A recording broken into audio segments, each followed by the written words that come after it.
वस्तु एवं सेवा कर जो जयनारायण व्यास विश्वविद्यालय के एमकॉम अंतिम वर्ष के पेपर 203 का इकाई 4 का भाग है। इसके 32वें भाग में आपका स्वागत है। संपूर्ण पाठ्यक्रम आपके अवलोकन हेतु स्क्रीन पर उपलब्ध है और जो इकाई का अध्ययन अभी जारी है वह लाल रंग से दर्शाया गया है।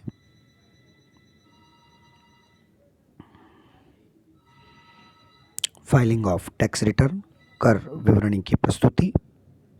जीएसटी के अंतर्गत प्रत्येक पंजीकृत व्यक्ति को किसी न किसी प्रारूप में रिटर्न दाखिल करनी होगी। पंजीकृत व्यक्ति को या तो मासिक, यदि कुल आवृत्ति 1.5 करोड़ रुपए से अधिक है, या फिर तिमाही आधार कंपोजिशन योजना के विकल्प लेने वाले आपूर्तिकर्ता एवं वे जिनका आवृत्ति 1.5 करोड़ रुपए तक है उनको रिटर्न दाखिल करना होगा। आय वस्तु एवं सेवा कर अधिनियम के विभिन्न प्रावधानों के तहत जो विभिन्न प्रकार के रिटर्न भरने हो सकते हैं वो इस प्रकार है और उनका संक्षिप्त विवरण इस प्रकार है। Number 1, GSTR1, details of outward supplies of taxable goods and or services affected under section 37 of CGST Act 2017, and the frequency of filing return is monthly and it must be filed on or before due date, which is 10th of next month. GSTR2, details of inward supplies of taxable goods or services affected claiming input tax credit, section 39 of CGST Act 2017.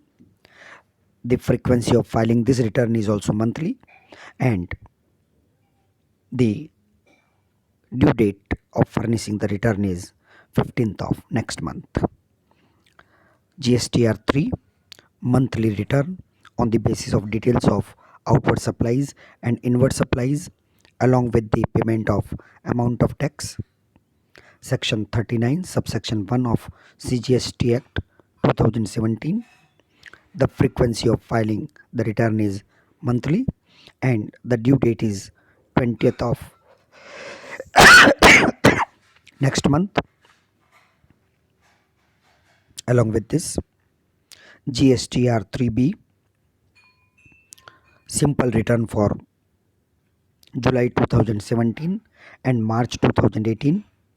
Frequency of filing it is monthly and the due date is 20th of next month. GSTR 4, return for compounding taxable person under section 39 subsection 2 of CGST Act 2017.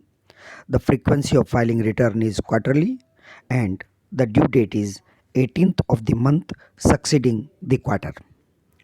GSTR 5, return for non-resident foreign taxable person under section 39 subsection 5 of CGST Act 2017 and frequency of filing the return is monthly, 20th of the next month or within 7 days after the last day of the period of registration is specified under section 27 subsection 1, whichever is earlier is to be treated as due date for filing GSTR 5.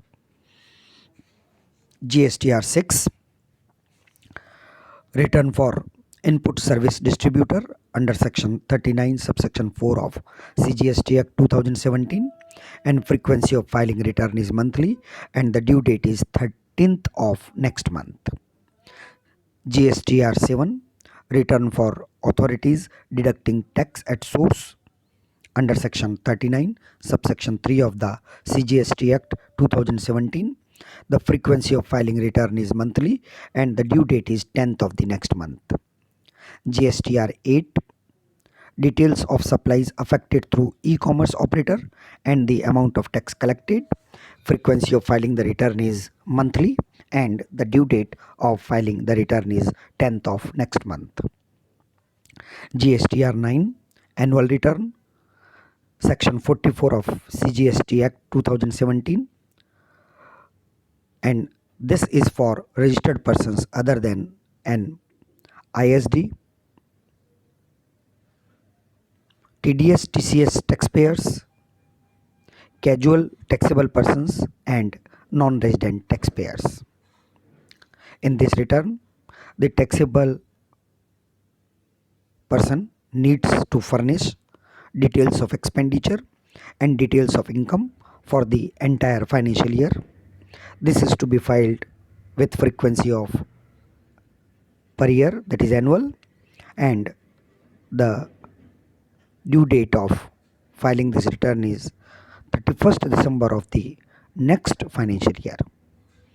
GSTR 10 Financial Returns, Section 45 of the CGST Act 2017. The frequency of filing this return is only once when registration is cancelled or surrendered.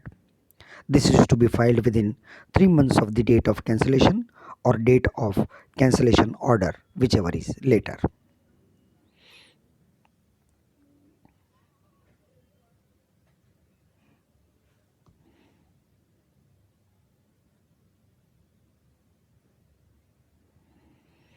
Now let us start with provisions under CGST Act and rules.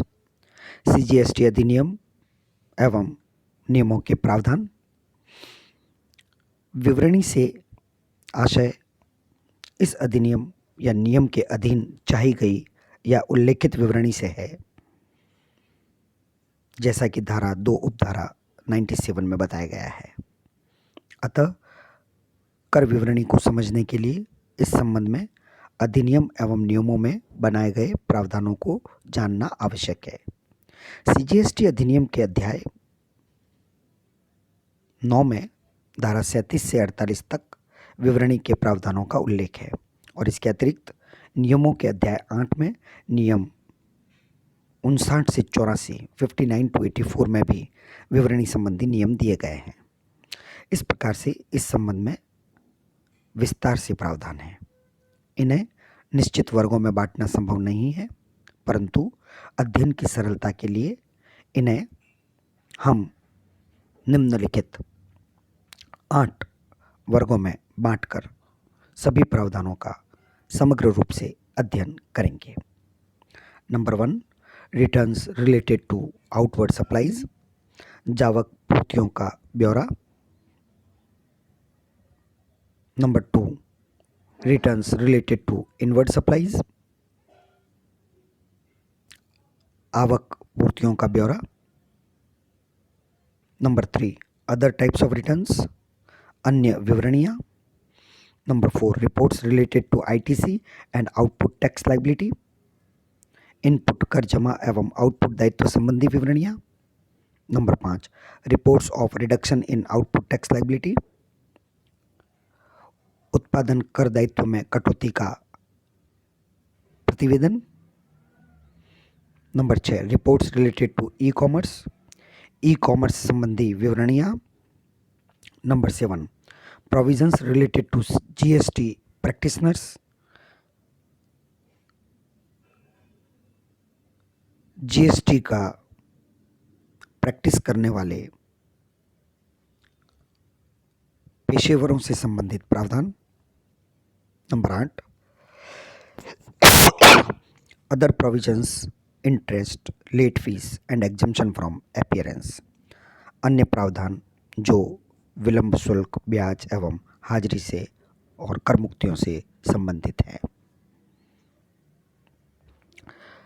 इस व्याख्यान में हम बिंदु नंबर 1 और 2 के बारे में विस्तार से चर्चा करेंगे और शेष रहे बिंदु नंबर 3 से 8 के बारे में चर्चा हम आने वाले अध्यायों में, व्याख्यानों में करेंगे।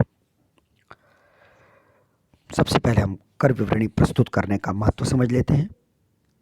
जीएसटी कानून के अंतर्गत व्यापारी को हर माह के व्यवहार की विवरणी निश्चित अवधि में जीएसटी नेटवर्क पर देनी होगी। जीएसटी में सामान्य व्यापारी को 3 मासिक रिटर्न तथा 1 वार्षिक रिटर्न यानी कुल 4 रिटर्न भरने होंगे। इनमें हर माह के बाद 15 दिन, 10 दिन, 20 दिन मिलेंगे और इस प्रक्रिया का पालन हर माह करना होगा। एक माह में जो 3 रिटर्न भरने हैं उन्हें भरने की तारीखें भी अलग अलग है। रिटर्न भरने की जो समय सीमा निर्धारित की गई है उसकी पालना करना भी आवश्यक होगा, अन्यथा लेट फीस तो लगेगी ही, साथ ही व्यापारी के क्रेताओं को अपनी रिटर्न भरने में भी परेशानी होगी तथा साथ ही उन्हें इनपुट टैक्स क्रेडिट क्लेम करने में भी परेशानी होगी।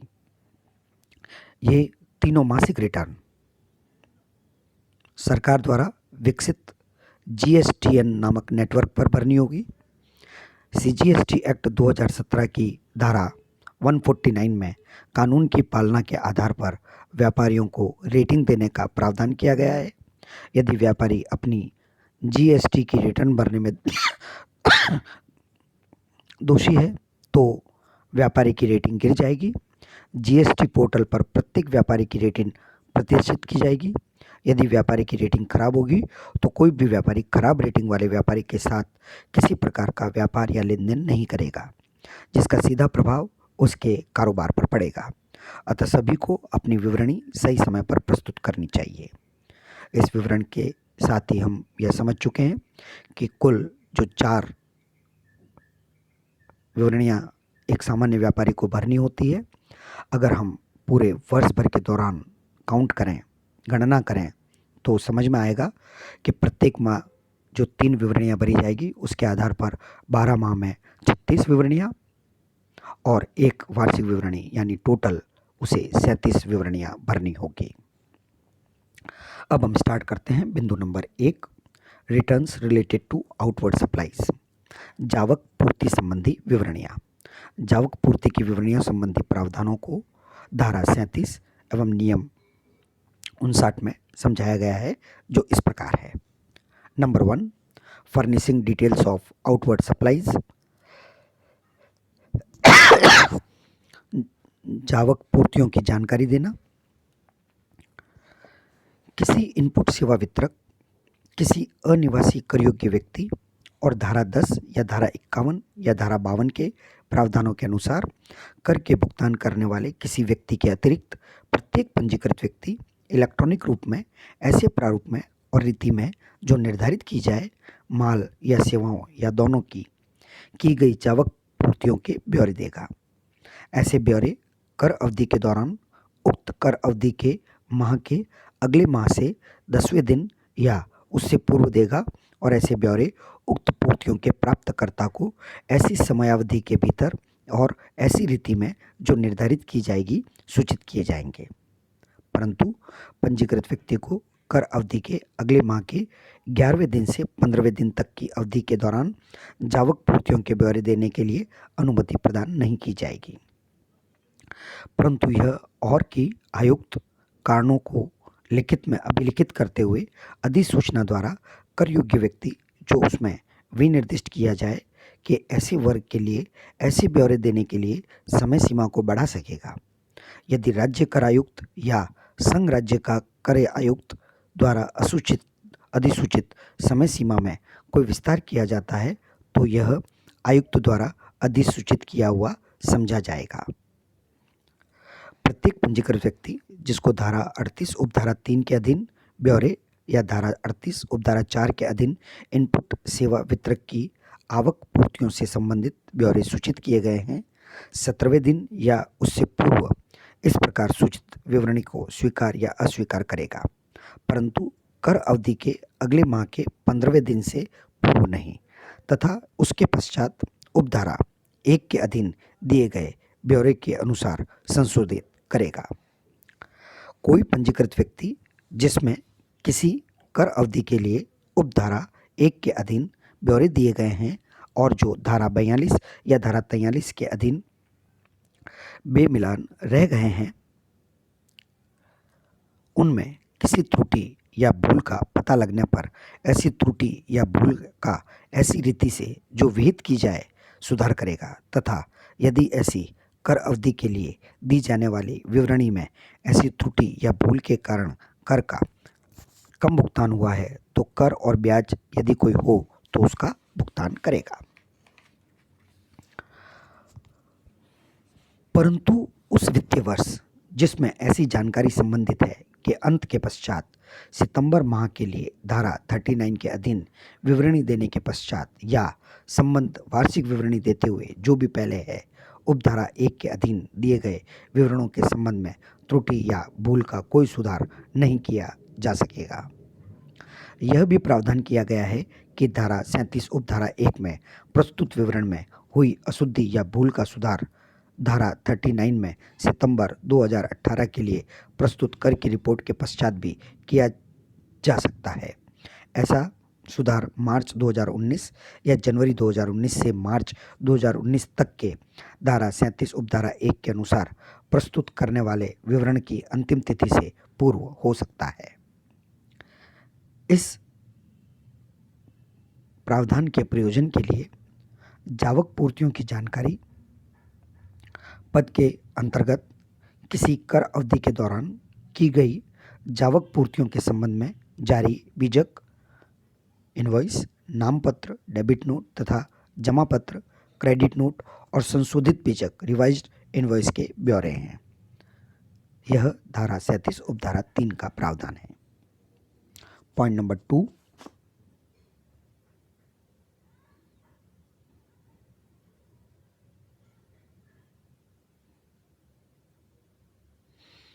forms and manner of furnishing details of outward supplies।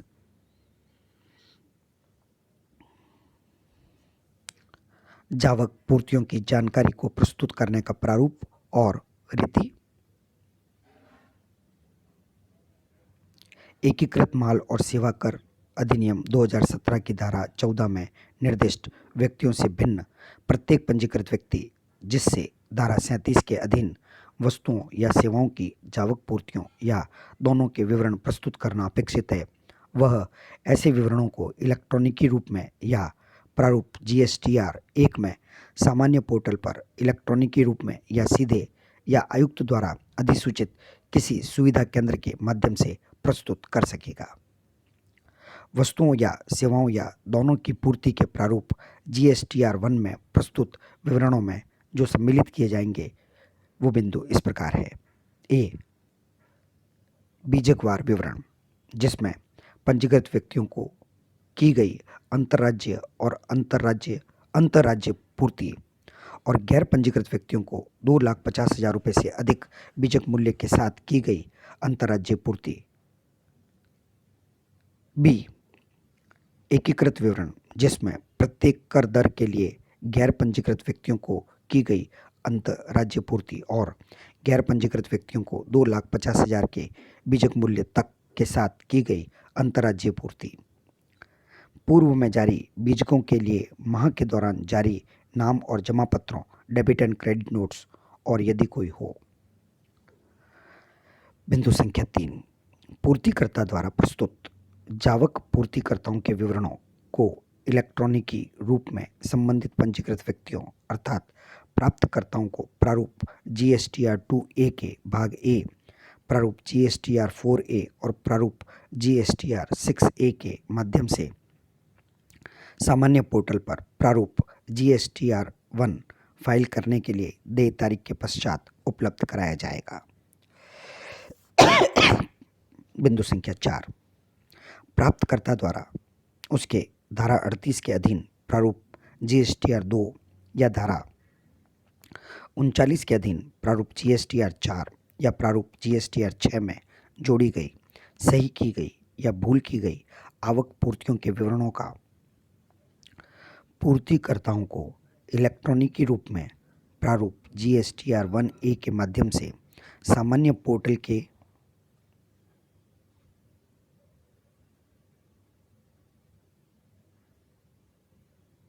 माध्यम से उपलब्ध कराया जाएगा और ऐसा प्राप्तकर्ता किए गए परिवर्तनों को या तो स्वीकार करेगा या अस्वीकार करेगा और पूर्तिकर्ता द्वारा पहले प्रस्तुत प्रारूप GSTR 1 उसके द्वारा स्वीकृत परिवर्तनों के पश्चात परिणाम तक संशोधित हो जाएगा।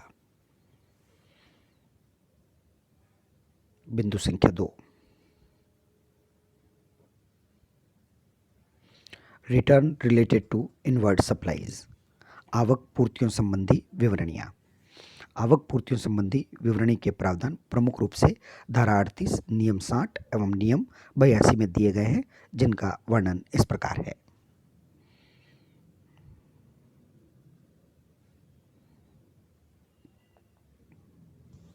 Point number 1, furnishing details of inward supplies, आवक पूर्तियों के विवरण देना।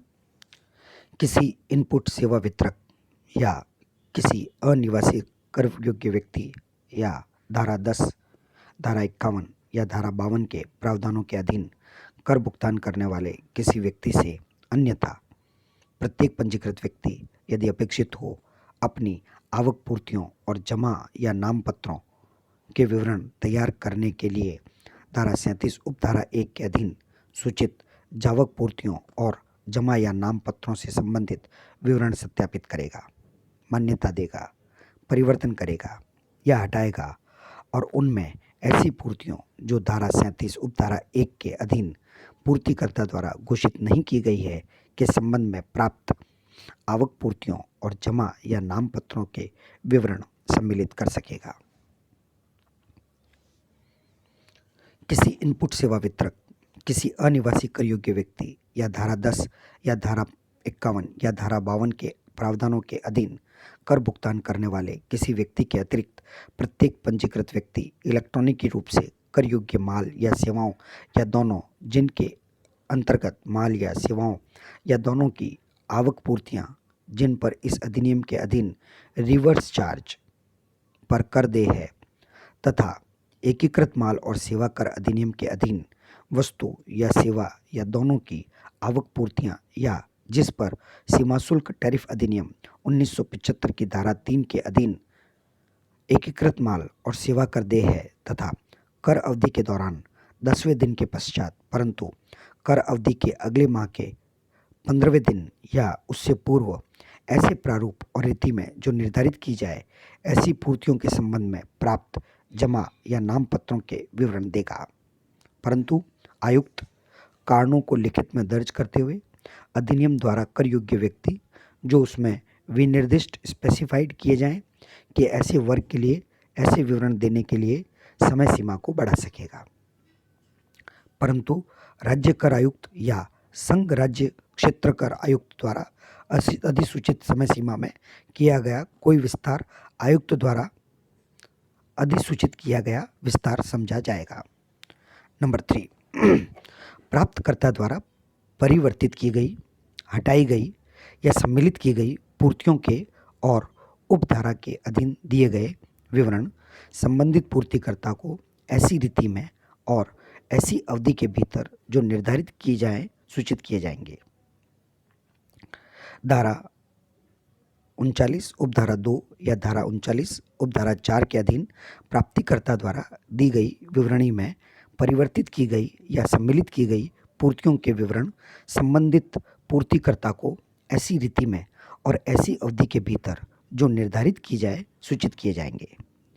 कोई पंजीकृत व्यक्ति जिसमें किसी कर अवधि के लिए उपधारा 2 के अधीन विवरण दिए हैं और जो धारा 42 या धारा 43 के अंतर्गत मिलान होने से रह गए हैं, उनमें किसी त्रुटि या भूल का पता लगने पर ऐसी त्रुटि या भूल का ऐसी रीति में जो निर्धारित की जाए सुधार करेगा तथा यदि ऐसी कर अवधि के लिए दी जाने वाली विवरणी में कोई गलती भूलने के कारण कर का कम भुगतान हुआ है और कर ब्याज यदि कोई हो का भुगतान कर सकेगा, परंतु उस वित्तीय वर्ष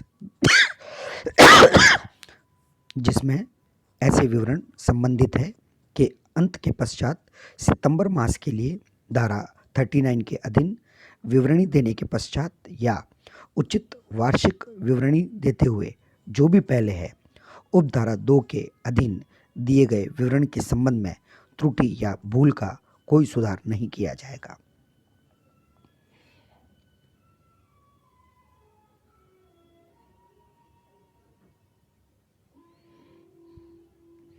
point number 2, forms and manner of furnishing details of inward supplies. आवक पूर्तियों के विवरण को प्रस्तुत करने का प्रारूप और रीति।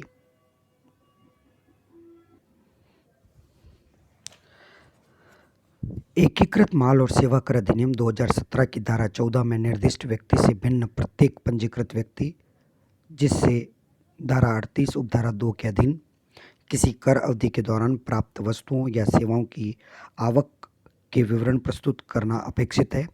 प्रारूप GSTR 2A के भाग ए, भाग बी और भाग सी में निहित विवरण के आधार पर ऐसे विवरण तैयार करेगा जैसा कि उक्त धारा की उपधारा 1 में निर्धारित है और उन्हें ऐसी अन्य आवक पूर्तियों के विवरण को सम्मिलित करके यदि कोई हो जिनकी धारा 38 उपधारा 1 के अधीन प्रस्तुत करने की अपेक्षा है को सामान्य पोर्टल के माध्यम से इलेक्ट्रॉनिकी रूप में या आयुक्त द्वारा अधिसूचित किसी सुविधा केंद्र के माध्यम से प्रस्तुत करेगा। प्रत्येक पंजीकृत व्यक्ति विवरणों यदि कोई हो जिनकी प्रारूप GSTR 2 में इलेक्ट्रॉनिकी रूप में धारा 38 उपधारा 5 के अधीन प्रस्तुत करने की अपेक्षा है प्रस्तुत करेगा। पंजीकृत व्यक्ति आवक पूर्तियों को जिनके संबंध में वह या तो पूर्णतया या अंशतः पात्र नहीं है को प्रारूप GSTR 2 में इनपुट कर जमा के लिए निर्दिष्ट करेगा, जहां इस तरह की पात्रता बीजक स्तर पर निर्धारित की जा सकती है। पंजीकृत व्यक्ति जावक पूर्तियों जो गैर कर योग्य पूर्तियों से संबंधित है या कारोबार से भिन्न प्रयोजनों के लिए है और जिनका प्रारूप GSTR 2 में बीजक स्तर पर निर्धारित नहीं किया जा सकता है, पर अपात्र इनपुट कर जमा की मात्रा को घोषित करेगा। किसी गैर निवासी कर योग्य व्यक्ति द्वारा नियम 63 के अधीन प्रारूप GSTR 5 में उसकी विवरणी में प्रस्तुत बीजकों के विवरणों को प्रारूप GSTR 2A के भाग ए में उपरोक्त प्राप्तकर्ता को सामान्य पोर्टल के माध्यम से इलेक्ट्रॉनिकी रूप में उपलब्ध कराया जाएगा तथा उक्त प्राप्तकर्ता उन्हें प्रारूप GSTR 2 में सम्मिलित कर सकेगा।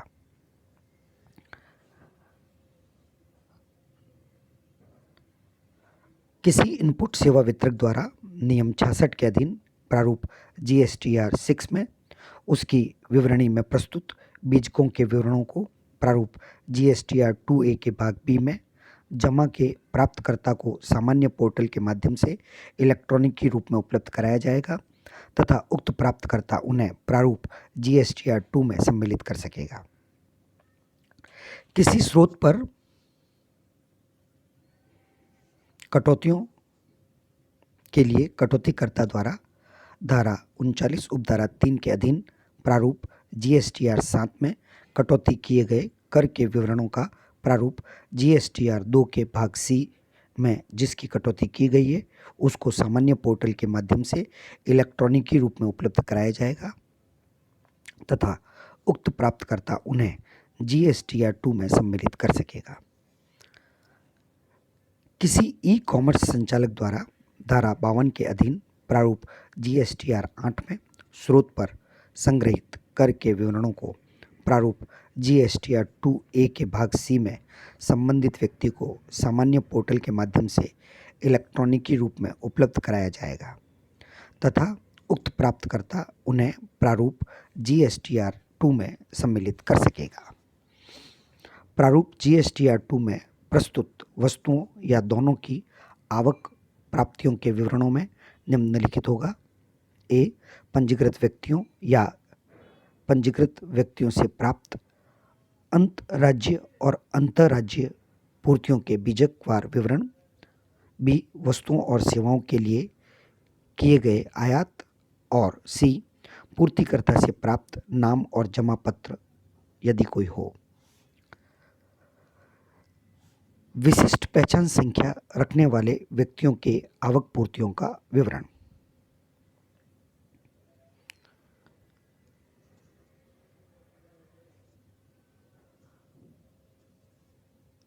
ऐसा प्रत्येक व्यक्ति जिसे विशिष्ट पहचान संख्या जारी की गई है और वह अपने आवक पूर्तियों पर देय करों के वापसी रिफंड का दावा करता है या तो प्रत्यक्षतः सामान्य पोर्टल के माध्यम से या आयुक्त द्वारा अधिसूचित सुविधा केंद्र के माध्यम से। ऐसे वापसी दावे के लिए आवेदन के साथ प्रारूप GSTR 11 में इलेक्ट्रॉनिक रूप से कर योग्य वस्तुओं या सेवाओं या दोनों के ऐसे पूर्तियों के विवरण प्रस्तुत करेगा। ऐसा प्रत्येक व्यक्ति जिसे देय करों के वापसी से भिन्न प्रयोजनों के लिए विशिष्ट पहचान संख्या जारी की गई है, कर योग्य वस्तुओं या सेवाओं या दोनों के आवक पूर्तियों के विवरण जिनकी कोई प्रारूप GSTR 11 में उचित अधिकारी द्वारा अपेक्षा की जाए प्रस्तुत करेगा। इस प्रकार हमने बिंदु संख्या 1 और 2 पर विस्तार से चर्चा की है। जो शेष रहे बिंदु है उनका आगे आने वाले व्याख्यानों में विस्तार से वर्णन किया जाएगा। धन्यवाद।